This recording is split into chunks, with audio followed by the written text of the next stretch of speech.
Hello, welcome back to the podcast Journey to Well. I am Hannah, your host, and today I am joined with David Crow. He is a clinical herbalist, an acupuncturist, and an expert in Chinese medicine. I've had some people, I've had an acupuncture and oriental medicine practitioner on my podcast before, but completely different topics, completely different ways that we're going to share about all of this beautiful medicine. So, David, thank you so much for coming on the podcast. He is also, before I forget, he's a 2-4 emotional generator. So, you know that I talk about human design as well. And my favorite question, probably of the entire podcast, is the first question, which is, who is David? And how would you like to introduce yourself to this audience? And how has your journey been thus far in your life? Well, thank you. Thank you for the invitation, the opportunity to talk about myself. It's the best question. Well, for our topic, I will share a bit about my training in traditional Asian medicine. And I was introduced to acupuncture, Chinese medicine first. Okay. But when I started my training a long time ago, I was one of the first Westerners to go to an acupuncture college in the United States in the first year that there was such a thing. Wow. I also came in contact with the Tibetan Buddhist community that was also beginning to come to the Western culture. So I actually encountered both Chinese medicine and Tibetan Buddhism around the same time in the early 1980s in San Francisco. And this is basically what has been happening ever since. These two lineages of classical Asian medicine and classical Asian spiritual lineages. But in my own studies, it has expanded quite a lot. And so I completed my acupuncture training. I became licensed as an acupuncturist. I started learning and using a lot about Chinese herbs. But I quickly discovered that there was far more going on in terms of the spiritual roots of these medical lineages than was being taught in contemporary Western Chinese medicine. And so because I had contact with the Tibetan Buddhist community, specifically through a very renowned, very accomplished spiritual teacher, Kalu Rinpoche, who was the real thing, the real yogi, who practiced for years, like in snow caves with just wearing a cotton cloth. He was like the real thing. And so I was very impressed when I met him. Wow. And I became very interested in the Tibetan spiritual teachings and lineages and Tibetan medicine. So I ended up studying both of these subjects from a variety of different sources, teachers, and lineages. And I actually went to the Himalayas and studied with a Tibetan doctor over a period of several years. I lived in Kathmandu for a year the first time and studied with Dr. Ngawang Chopal, who was a Tibetan doctor. And I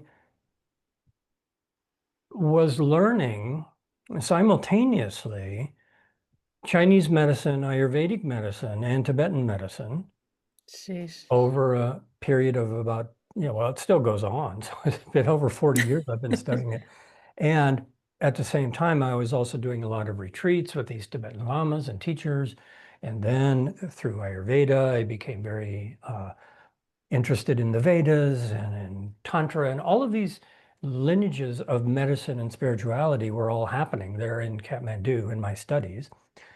And I was bringing this all back to my clinical practice in California, a step at a time. And then I became very aware that the medicines, the plant medicines of the Himalayas were endangered. increasingly endangered from a number of different directions. They were being overharvested. There was loss of biodiversity, huge demand, all of these things. And so I then took my clinical practice more and more into the sustainable agricultural side and developed one of the first kind of green businesses in the field of natural products and started an essential oil company called Floricopia that went for 20 years. And that took me all over the world being involved in sustainability projects, ecological and organic cultivation of medicinal plants and aromatics and distillation of essential oils. And so these are three of the big rivers of study that I have been involved in. Mm, And I have been really now going full circle back to the integration of the spiritual teachings and the medical teachings, and they were always there together. mm, In my studies of Tibetan medicine, I attended many large ceremonies where medicine was being made and consecrated with mantra and prayer. And this is very universal everywhere. It's also part of Ayurvedic medicine. And so I began to uh, learn at the same time that I was learning about the herbs and learning about, the system of Chinese medicine and learning about the system, the concepts, and the principles of Tibetan and Ayurvedic medicine. I was also learning the associated lineages of mm, spiritual practice. And so in Chinese medicine, even though it wasn't being taught, Chinese medicine is inseparable from Taoism. And Chinese medicine is inseparable from Qigong, and Tai Chi, and Taoist alchemy, Taoist spirituality, and all these things. So that's where I was introduced to this inseparability. mm. And then in Tibetan medicine, it's inseparable. Ayurvedic medicine, it's inseparable. Buddhist medicine, it's inseparable. And at the same time, what we are receiving here in the West is very separated. And so people who study Chinese medicine, they have to fulfill a curriculum and they have to go and they have to get accredited and then pass their state board exams and then they can have a license. And that's a big job. And there's Mm. not a whole lot of time for doing spiritual practices, but that was the basis of the classical systems, is that all of these things are used together. And so my focus, especially now for the last several years, has really been studying, I guess, what you could just call mind-body medicine. How do these things work together? And why do they work together? And why is it important? And it turns out that human consciousness plays a huge role in what happens physiologically inside the body when we take herbs. And when we take herbs, it has a huge impact on human consciousness. And so it makes perfect sense that in these traditions, that the medicines that were being made were being prayed over and consecrated and so forth. And that actually changes how they work. And then if we do that ourselves and we take them with mindfulness and reverence and things like that, then it changes how they work also. So to sum it all up, all of this has basically led to a place now where I understand and really appreciate that herbal medicine supports our spiritual practice and Mm. spiritual practices support herbal medicine. And this is a very important thing to understand how this works and why it's important, because it's very practical in the sense that it potentizes the herbs when we use them with mindfulness. And it changes, actually. Anybody can feel it. Anybody can experience that meditation makes the effects of the herbs stronger. Mm. And likewise, it's explicitly stated in these traditions that the goal of medicine is not for curing disease. That's considered to be like the lowest goal. The lowest priority is treating disease. But the highest priority of medicine is to help achieve moksha, transcendence, illumination, enlightenment, whatever we want to call it. In other words, there's an ultimate spiritual goal. And the herbs were always put in that context. Medicinal plants, natural medicine was always put in the context that uh, it's not just about being free of symptoms, it's also about having a long life.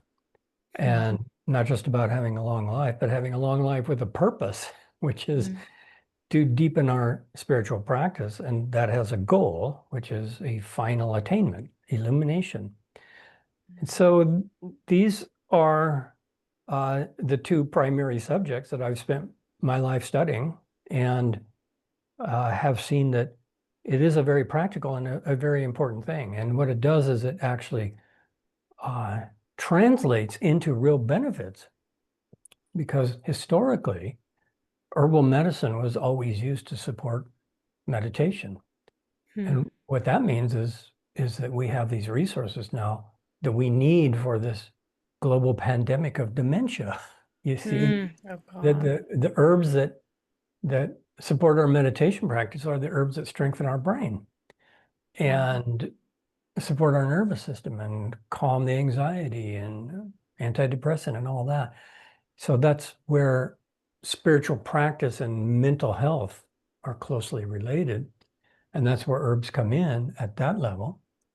So that's a brief overview of a long journey. It has been a long journey, I imagine. I have so many questions, and I do want to share one thing before my question. The what you just said about meditation helping to strengthen the brain and helping also with anxiety and mental illnesses. I shared quite honestly about this a couple years ago. I had a very dysregulated nervous system. Quite a few situations in my life led to that dysregulation. And so I started experiencing a lot of anxiety, and that was new for me. I had never had panic attacks or felt anxious. And one of the only things that helped during an actual panic attack was actually meditating. And at the time, I found Dr. Who was it? Yeah, it was a Dr. Joe Dispenza meditation.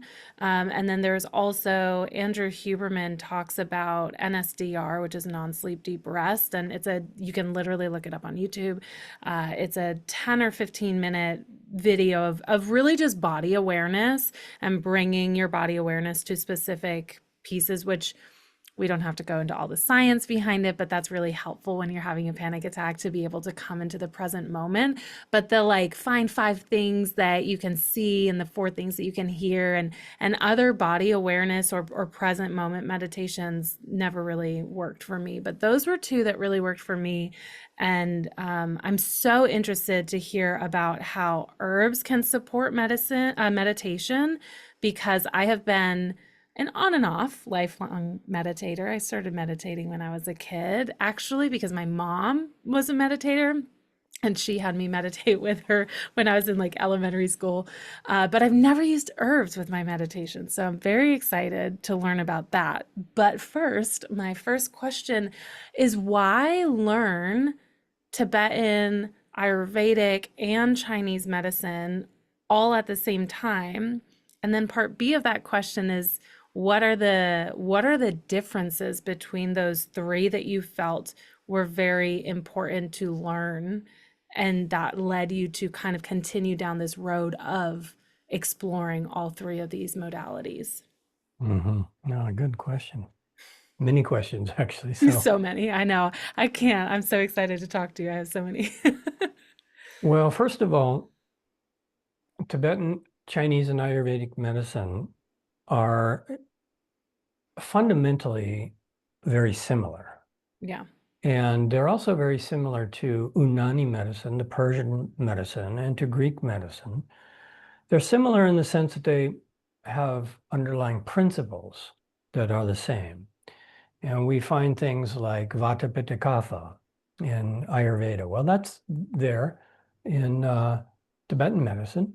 It's there in a different form in Chinese Mm, medicine. We hear about the five elements of Chinese medicine, and it's there in Ayurvedic medicine in slightly different form.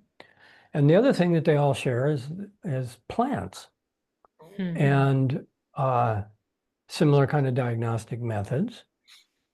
But the reason that I was fundamentally interested in Chinese medicine first was because that's what was starting to appear in the West first. Chinese medicine came first, Okay. okay?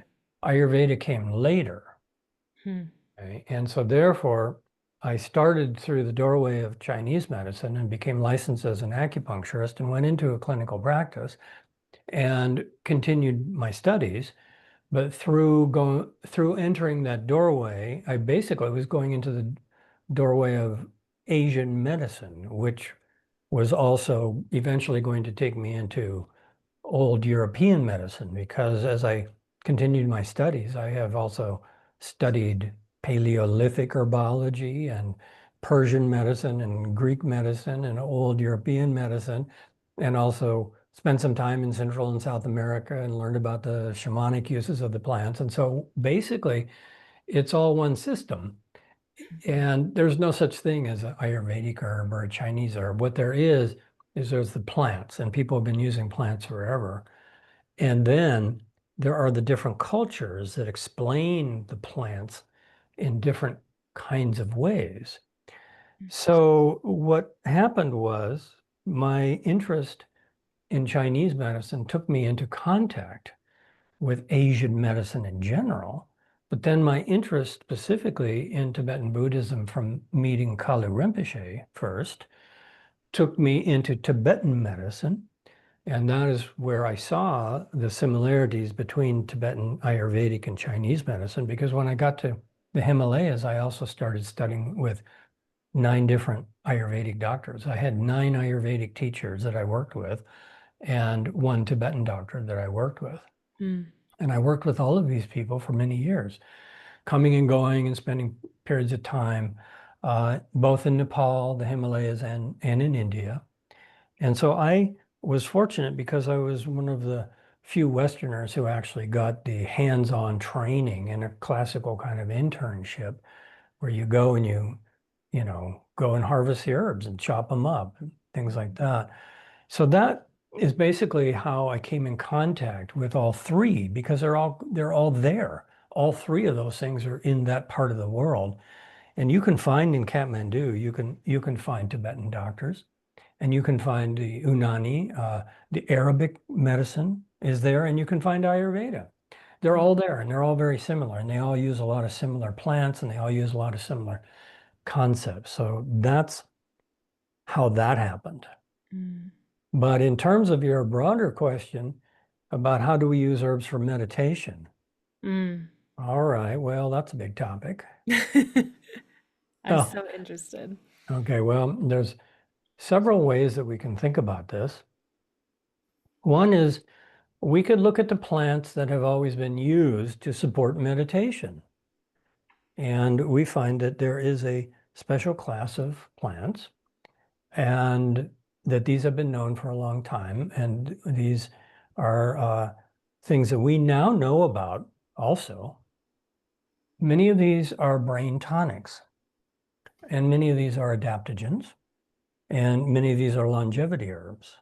They all work in different ways, but then we also have to consider, well, how many obstacles are there to meditation that we need to overcome? So the broader answer is that any herb that helps you meditate is good for meditation. You don't have to think of some exotic herb. Like if you need to drink a cup of chamomile tea to help you move from being in a state of, activity and busyness and restless mind and so forth to move into a calmer state, then chamomile becomes an herb to support your meditation. Wow. See, but there is a category specifically of herbs that are considered to be longevity tonics for the brain. And that's a little easier to understand in terms of, well, what are some of the things that the yogis used? Well, we find in Chinese medicine that the most famous is the ginseng, of course, that it's said to give a person a long life and to support the brain. But in Chinese medicine, we also find the reishi mushroom, okay? And that's literally called the mushroom of immortality. So Hmm. there was a whole lineage of yogis and alchemists and meditators and practitioners who were looking for plants that would give them long life. Mm. And that became the basis of an entire branch of medicine in Chinese medicine and Ayurvedic medicine and Tibetan medicine also. All these plants became part of a system that were renowned for protecting the body, or in Ayurveda for rejuvenation, rasayana. Okay. And these are the plants that we now know primarily as the adaptogens. And so in Chinese medicine, the reishi mushroom was said to be the mushroom of immortality. And now what we know is that it is neuroprotective and it reduces inflammation throughout the body, and it has all these adaptogenic functions and helps balance the immune system and all of these things. So is there a specific herb that helps you with meditation? Then that's the one, okay? So what I share when we look at the question from that standpoint, what herbs help meditation? Well, maybe you need nourishment to support your brain. Okay, maybe it's not so much an herb that's going to help you meditate. Maybe you need to have a little bit of soup or bone broth or something before you meditate. Yeah. A lot of people need that. But then there are all these other herbs that are like neuroprotective, like two herbs are called Brahmi in Ayurveda. And Brahmi is a word that is derived from the term Brahma, which means pure consciousness, the creator, pure consciousness of the creator of creation. And Brahmi means two species. Okay, one is Gotukola and the other is Bacopa. And both of these herbs are famous for their neuroprotective effects. They're both being used a lot now for uh, the pandemic of dementia and for Mm. ADD, all of these kind of things. So we find that there's a whole class of herbs that are very supportive to the brain. But that's only one explanation, you see. That's that you have the herbs and they have these different functions, and some of them are real classical longevity herbs, and some of them are just like relaxants, and some Mm. are nourishing herbs. Okay. So that's starting from the standpoint of the herbs, but then there's an entirely different way to answer the question, and that is it's not just the herb, it's the way you take it. Hmm. Okay. So you can take any herb pretty much mindlessly, Yeah. and that's how a lot of people do.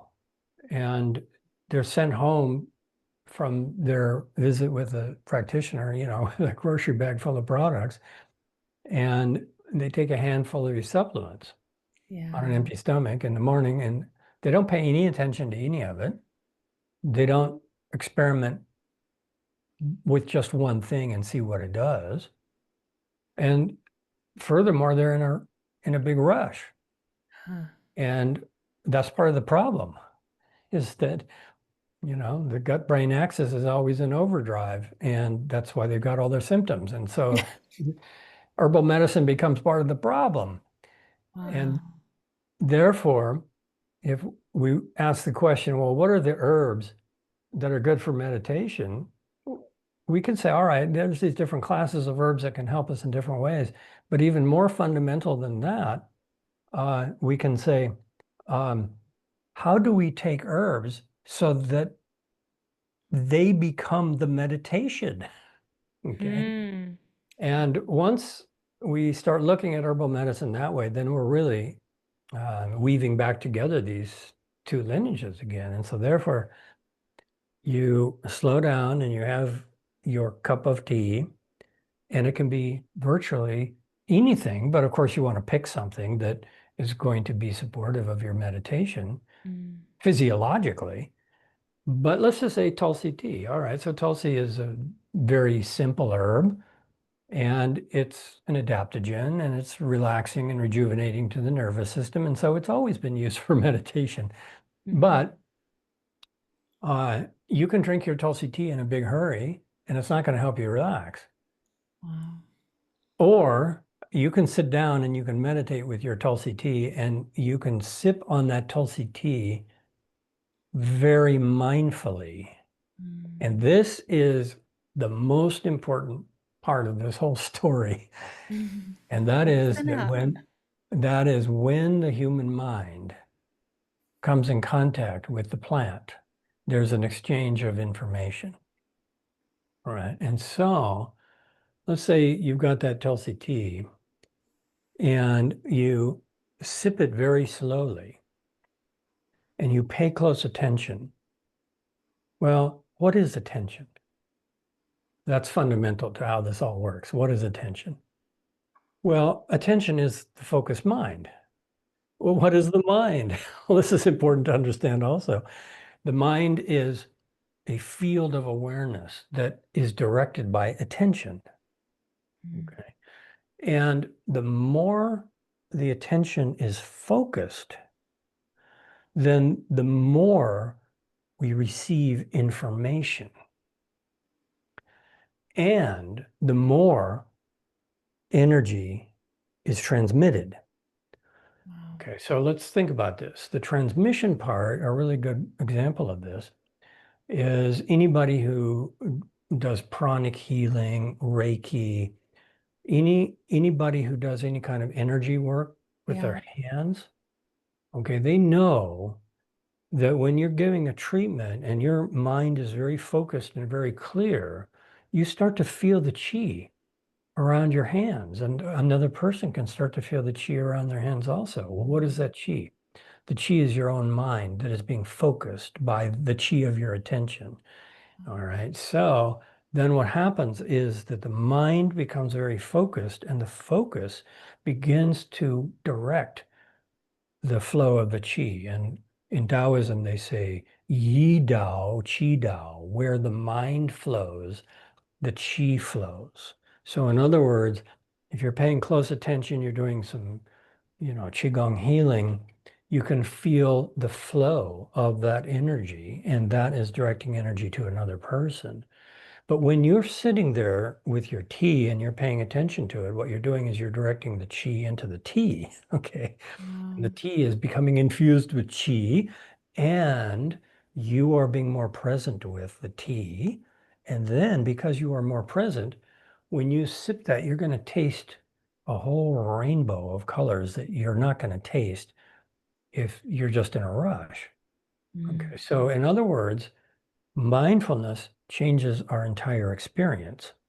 And mindfulness opens this channel of energy to flow both to what we are mindful of and from what it is into us. Now, here's how this translates into the most basic and practical part of all of this, which is that when we use herbs with this high level of meditation, focused mindfulness, the physiological effects are amplified tremendously. And this is what we want. We want to take herbs and we want them to work. Mm. But how do we know? How do we do this? How do we know that we are actually potentizing the herbs? Well, the answer is simple. When we are paying close attention to what the herbs are doing in the body, then our awareness of those physiological processes is enhanced. Mm. So, in other words, if we just drink a, cup of Tulsi tea while we're running around being busy, we're not going to pay any attention to those body sensations. Yeah. On the other hand, if you sit and you make that cup of Tulsi tea your entire meditation, Yeah. and you smell its fragrance going into the sinuses and feel how it changes the sinus cavity and feel how that information is passing into the brain. Feel how the tea is moving through the throat. Feel how it moves into the stomach. Feel how it moves into the heart. Feel how it moves to the extremities. If you're paying close attention to that, then what you're actually doing is you are amplifying the body sensations that the herb is producing. And if you are amplifying the body sensations of what the herb is doing physiologically, that means that you are potentizing it. Mm. And so therefore, this is something that can be easily experienced by anybody. It's just the basis of biofeedback therapy, for example. Yeah. And I have seen this because I have been teaching this now to thousands of people, Mm. and everybody can do it, and Yeah. everybody reports the same thing, which is that if you are in a really focused state and you are directing the prana of your attention to the herb, and you are receiving the prana from the herb by being completely present with it, then the body sensations of the physiological therapeutic benefits are going to be greatly magnified. Mm. The end result of that is that you can drink a few sips of Tulsi tea and you will feel that it's a powerful drug. Okay. And a practical benefit is that you can learn to produce very strong therapeutic effects at a very low cost. Yeah. Okay. Another benefit, and this is one of the reasons that I was very, very impressed with the results of this in larger groups. When I teach classes where we're using herbs, there may be hundreds of people in those classes, and I don't know anything about their medical condition. And they may be on all kinds of medications. And we have to be very careful about using certain kinds of herbs that are really, potent, but we're microdosing. Okay, that's the other thing, is that we're just microdosing and people can feel the benefits. But because we're microdosing, it's very, very safe for people. Because what people are actually learning how to do is to use their mind, to use the prana of the mind and the attention in conjunction with the healing prana, the vitality, the life force of the plants. So in other words, we're using our mind to potentize the healing benefits of the plants, but physiologically we're taking very low doses. Which I So think is, that's a quick overview of that process. yeah, which I think is an important topic to touch on. Um, I am not someone personally that has ever felt called to explore any mind altering herbs or mushrooms or um like even like any kind of journey like rape or bufo or like what's the all I can think of is ashwagandha and that's not what I'm thinking of. Mike? Ayahuasca. Ayahuasca, any Mhm. of those big, any of that, what I would consider that's like a big thing to explore, and there's nothing wrong with it. I'm not saying that. I just personally haven't felt called to it. But what I touched on when you and I had a conversation was the importance of kind of exploring these different aspects, because I personally think that it's so cool to explore chamomile or tulsi or ashwagandha or these plant or these, I don't know how you would technically explain them, but they're not mind altering like ayahuasca is. Or maybe if you really microdose ayahuasca, I don't know enough about herbs, but that's something that I would love for you to touch on, and I would love for your opinion on, and how you have seen. I'm sure that you have experienced both, so I would love to hear a little bit about your experience. Again, lots of questions. Okay.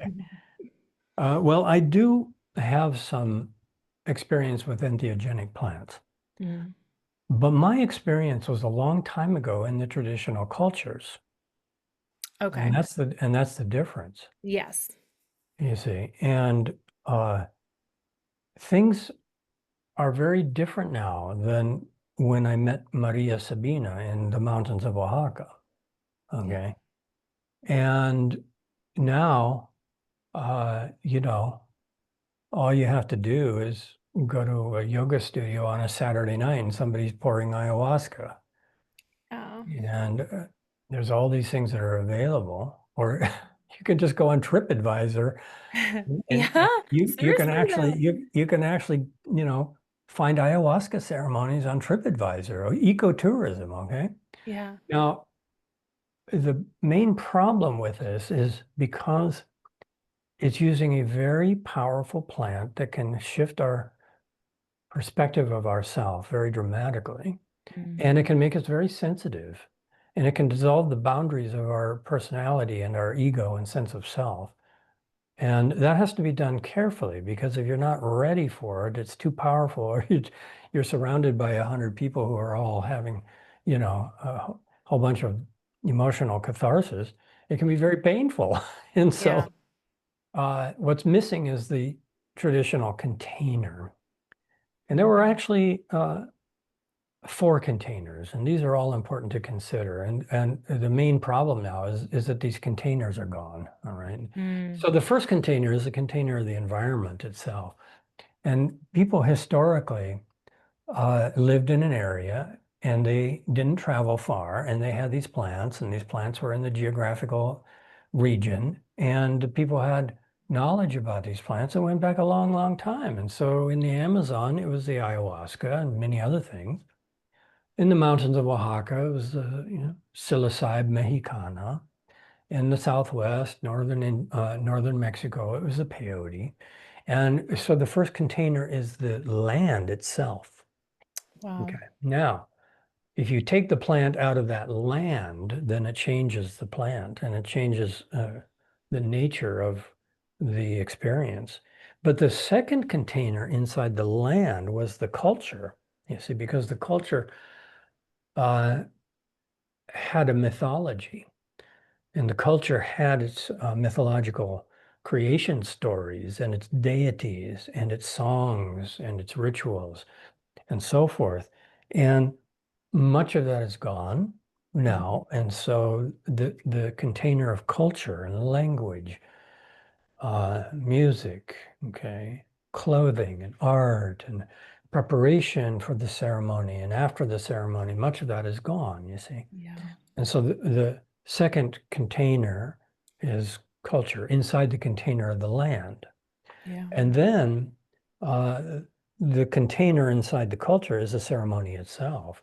And so that would be the teepee ceremony of the Native American church, you see, or it would be the all-night vigil, staying up with the mushrooms of the Mazatec Indians, or it would be the all-night ceremony of the ayahuasca drinking, you see. So then there's the ceremony, and the ceremony is a container itself. And the container is that people are there for a purpose. They're there to pray. There's an elder.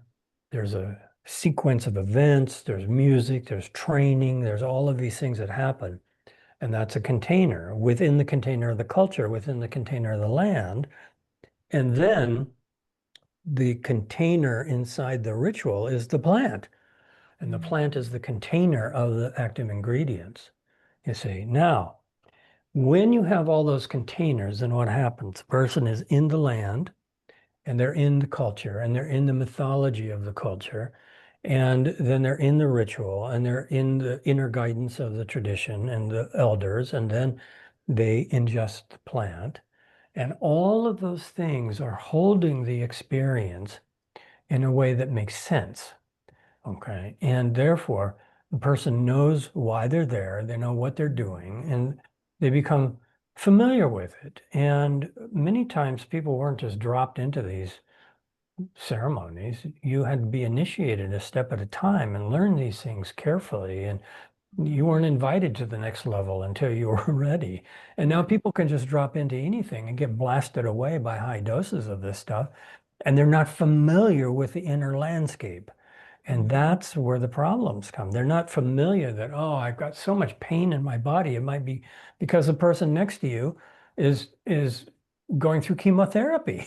You know, wow. people don't have the knowledge to identify the inner landscape and the phenomena that's happening.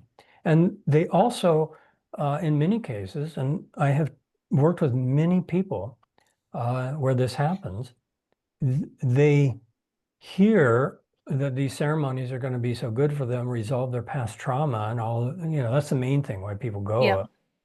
go. It's going to help with your past trauma, but all it does is it just triggers it. And Yeah.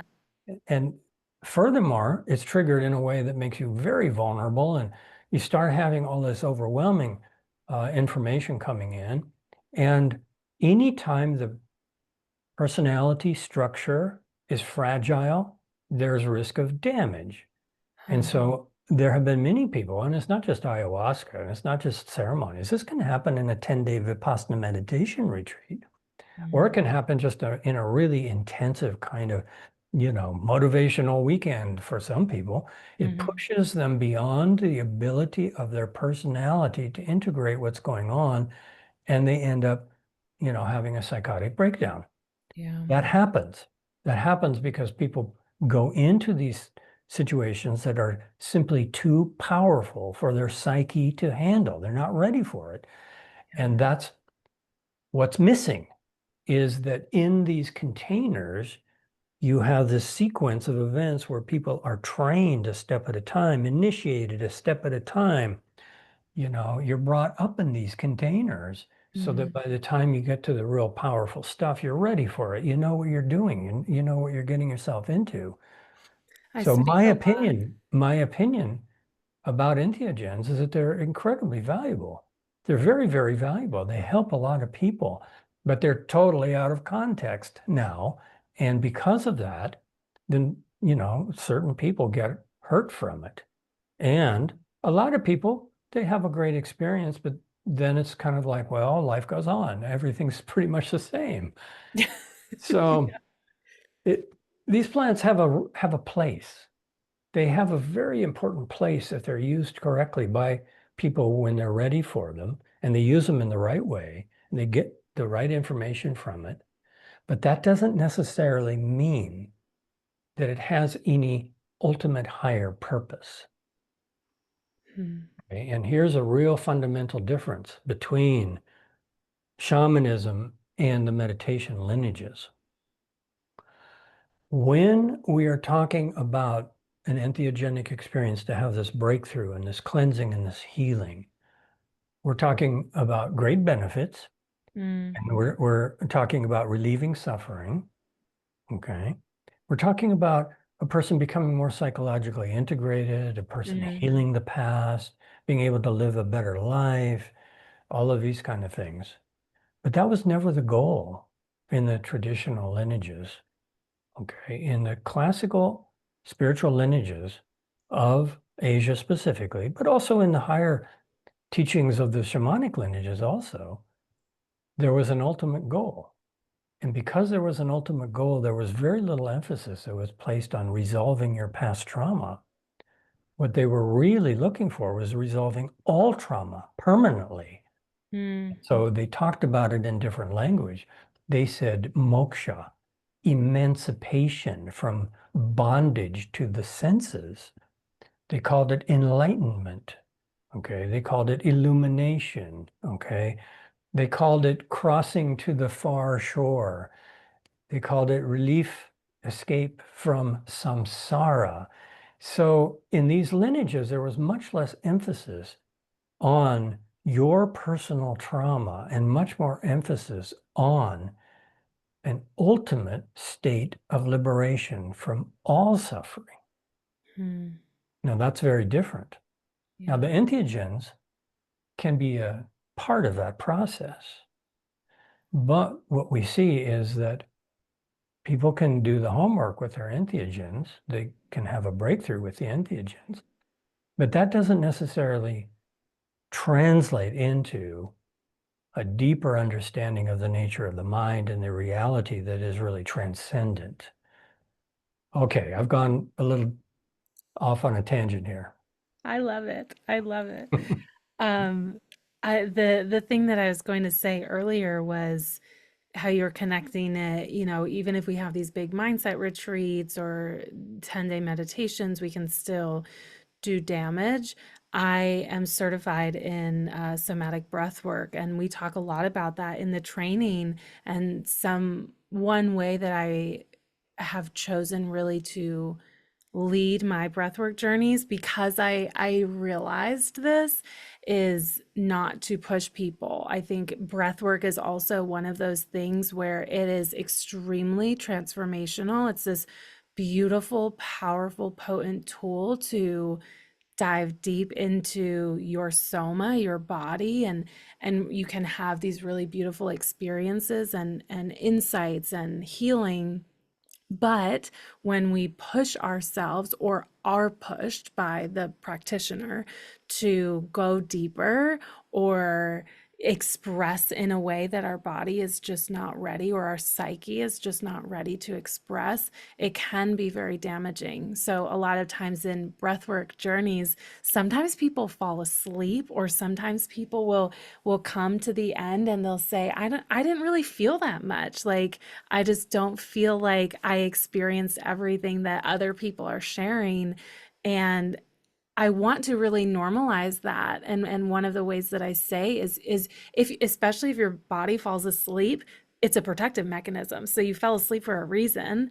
And if you don't feel that you are able to experience what everyone experiences, what I'm putting in quotes because everyone's experience is so different. But if your expectation was not your reality, it's likely that your body wasn't ready, and that's good to know. And your body is protecting you, and you still had a beautiful journey. I mean, you still got something out of it. But if your expectation was different than what actually ended up happening, it's our bodies are very wise and very protective. And so that's also, I mean, you touched on everything pretty much that I have issues with those ayahuasca journeys and all of those types of journeys, because it can be very damaging, and it also can be very transformational. Again, I'm not negating it, but bringing awareness to the other side of this could also happen. And that's again why I love this conversation of start experimenting with herbs, other herbs, start experimenting with, I mean, you've already listed so many, but my second to last question would be, how do we know how no how do we explore and decipher what herbs might be most supportive for us? So how would we, if we feel that we're not very in touch and in tune, how would we know if it's better to choose an herb that calms the nervous system versus one that stimulates the brain versus one that helps with longevity? How would we go about navigating that in our own journey? Yeah, good. Well, I don't think that that is a starting point, Okay. because the starting point is really paying attention to any herb. Mm, Okay. And so therefore, the real discovery is not so much learning about herbal medicine.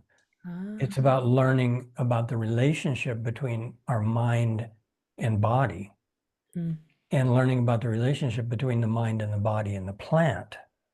mm, And therefore, what we're really learning about, if we have a simple tea and we're doing mindfulness meditation, paying very close attention to the tea and tasting it and feeling it, then that process is actually miraculous. And it is bringing together, first of all, our consciousness, our body, the plant, and the plant consciousness. mm, You see, and so four things are coming together.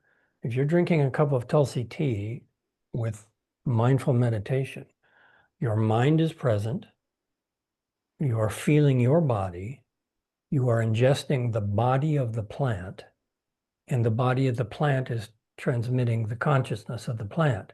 mm, And so four things are coming together, two forms of consciousness and two forms of bodies. All right. Now that's how herbal medicine works, and that's how our food works. And this is an ongoing process. Every time we eat something, okay, consciousness is being assimilated into our consciousness. All right. The body of something else is being assimilated into our body. All right.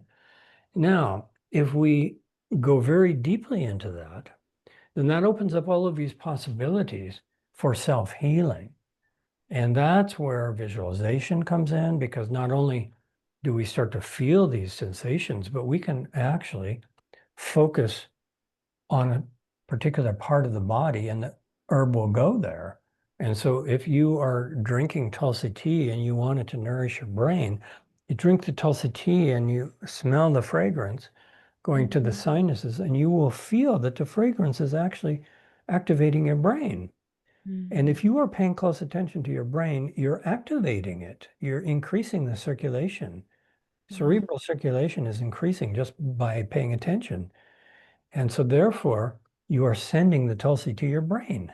Okay. Mm. So we can learn how to send the herbs to different parts of the body. Now, that's more important than knowing about the different kinds of herbs first. Okay, Wow. what's most important is to study the process, no matter what you're eating or what you're drinking, okay, or Yeah. what you're taking. And so most people can start with that because they already have something, probably.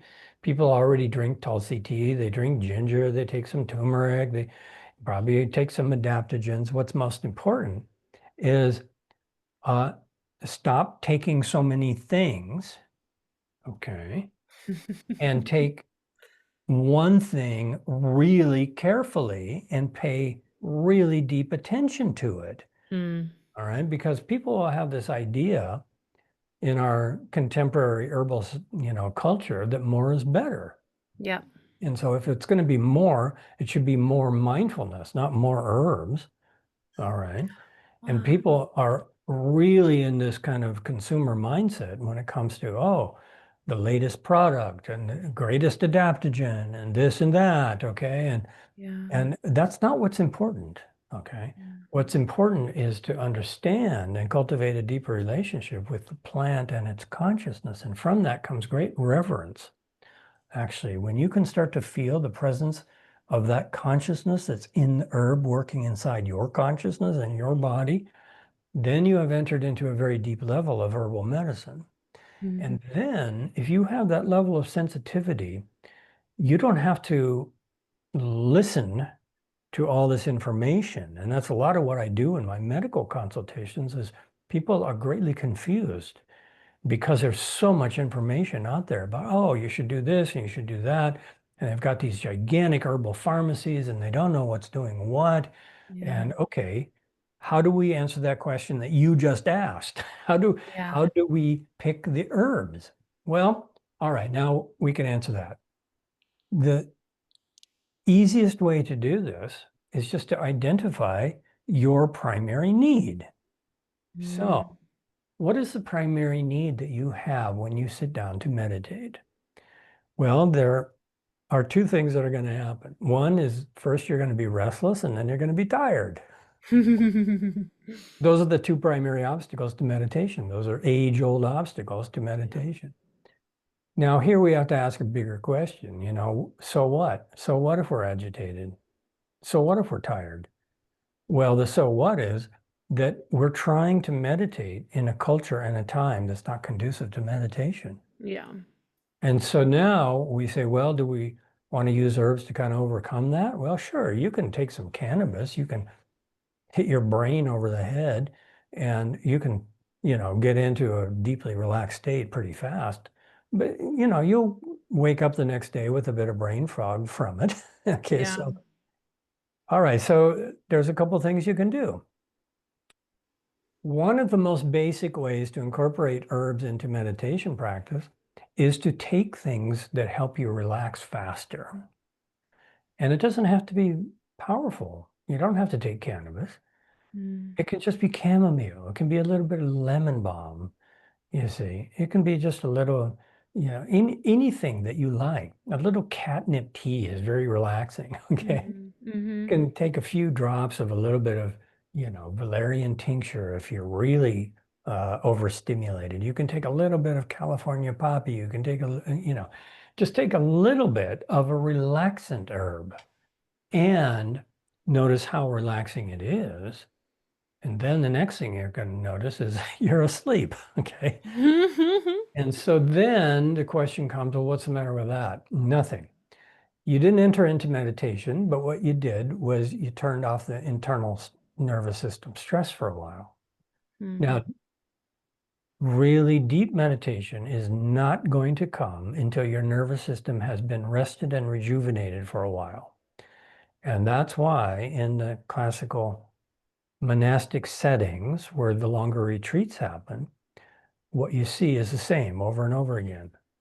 First morning, all the monks and nuns come in and everybody sits down and everybody falls asleep on their cushion. And that goes on throughout the first day. Second day, it repeats itself. Third day, it starts to get a little bit better. And then finally, by the fourth day, people in the morning meditation sessions are actually staying awake.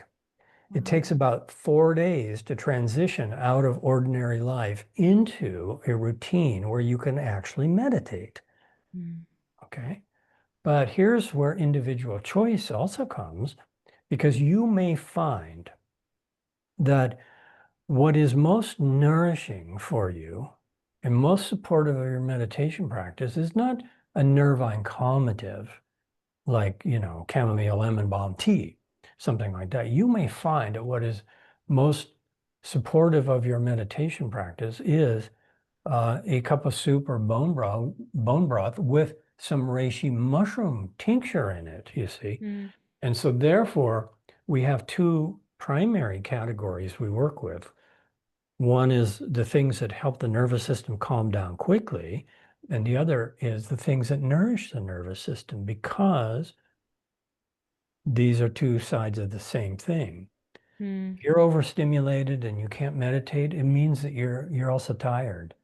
And it means that once stimulation wears off, you're going to fall asleep. And in the sleep process, you're going to start to rejuvenate. And so after you've had your little nap on your meditation cushion, then you can drink a cup of soup with some reishi mushroom in it, and it's going to be very nourishing.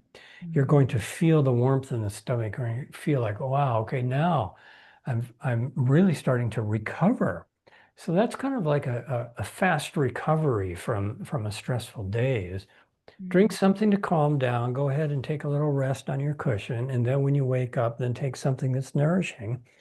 Take a little adaptogen, have a little American ginseng, something like that. And when you start taking those things, then it's building the energy back up. And when the energy starts to come back up, that's when you can sit and really meditate for a longer period of time. So those are the two main categories that we can use. But people should meditate on anything that they are using, anything at all. They should meditate on how it feels. I love you said if it's going to be more, because we live in a more culture, let it be more mindfulness. That is one of my favorite quotes from this whole conversation. And what a beautiful, beautiful invitation. Thank you so much for all of your wisdom. Thank you for bringing this new perspective and this added benefit of meditation and a whole new perspective of meditation. I love chatting meditation. I taught a class years ago and I named it The Art of Meditation because Nice. I really wanted to dive into conversation around what is meditation, because we have all of these stereotypes and all of these ideas of meditation has to be that 4 hour long sitting in like a Tibetan monastery with your meditation cushion and the incense burning, and it doesn't have to be that. And I love earlier you said let the taking in of the tea, whatever it is, let that be your meditation, and noticing how it's going down your esophagus and how it's affecting your sinuses and all how it's touching all of your senses, and that itself can be a meditation. So I love all of your work. Thank you so much for coming on. I would love to have you share where people can stay connected with you. Where do you spend the most time? How can people stay connected with you? How can people continue to learn from you? Well, thank you for all the nice words. It's they're honest. And thank you for the invitation to be here. And thank you for the invitation to let people know. I have a website. It is easy to remember. It's crowconsultations.com, CROW, consultations.com. And on that website, you will see that I have a page that is dedicated to my telemedicine consultations, which is what I have been doing since the pandemic started and have just continued on with that. I've been doing that actually longer than that, but since the pandemic, I have not been, doing in-person work.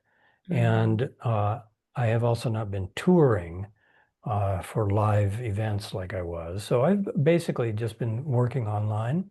mm, Live events are going to start up again. And I also teach online. I have many courses. Some of those are available. And the course that is very specific to our topic here today is called Illuminated Herbalism. And that's available. It's a series of 10 practices. mm, It's a short course. It is 10 illuminated herbalism practices. And it's just examples of how we use these different herbs for these different functions, how we can send them to different parts of the body, and so on. And then I also teach at the Shift Network. And if you go to that website, the Shift Network, and you put in my name, then you will see that there are many, many courses that I have taught over the last 10 years on herbal medicine and aromatherapy, and also a year-long program that I did twice, a year-long certification in illuminated herbalism. mm, So those are the two main places. And if you go to the Crow Consultations website, you will see my consultation offerings, and you will see my classes, and you will also see that there are regular events. We have free meditation gatherings. I have all kinds of courses that I launch over and over. I just finished a course on detoxification of microplastics. There's a lot of medical, and there's a lot of the spiritual and practical things. And mm, the main meditation program that I teach is called Listening to the Heart. It's a system of mm, meditation that's based on listening to our own heartbeat, but it's integrated into all of these spiritual lineages from classical Asian medicine mostly. And it's a system that people find very easy to practice. It's actually a very accessible way to meditate that helps people a lot. So those are all there over at crowconsultations.com. And thank you again. So fun. So, last question is if the world could only remember one feeling from your work, what do you hope that feeling would be? One feeling? One Oh, feeling. wow. What would one feeling be? Uh, I guess I would sum things up. A lot of the meditation practices that I teach and practice myself, and actually what I talked about in this interview, it's it's actually a kind of natural reverence that awakens in our mind when we feel unity with nature. Mm, So I would say that's a feeling. mm, I guess it's a kind of bhakti, a kind of spiritual reverence that happens. It's organic, it's natural, it's not contrived. But you can experience that if you go deeply enough into paying attention to a cup of tea, because the mind is your presence. And so your presence is in the body, and you are feeling the body of the plant coming in, and the body of the plant is carrying its presence. And so there is this union that happens between two types of consciousness, human consciousness and plant consciousness. mm, And they're mingling together inside the human body. Now, inside that process, if we study it, if we really learn what it is, we will understand that the sunlight is in there, the moonlight is in there. That's what helped grow the plants. Mm, Soil is in there, the water is in there. And we can go very deeply just in that one experience. We can go very deeply into the biosphere of the earth. We can go very deeply into the cosmological intelligence of the universe. In other words, everything that's happening in the body is a microcosm of everything that is. And mhm, if we can feel that a step at a time, just breathing, we can dissolve the boundaries of inner and outer. Just drinking tea, we can merge into the flow of the water. You see, mhm, because all of these things that we identify as ourself, they don't exist. They're all just a creation of our consciousness that's saying, I am this person. These are my boundaries. But from the standpoint of prana and chi, life force, from the standpoint of sunlight, from the standpoint of water, there's no such boundaries, you see. And so that's what the spiritual practices are all trying to show us. They're all trying to take us back to that sense of unity. And from that awareness of unity, then come all of the natural, organic, spontaneous, genuine spiritual insights and mm, moods. And one of my favorites is just reverence for all of that that's happening inside of us. I guess mm. that's what I would say. I love that. Thank you for coming on, David. This was such a fun Thank you so conversation. much.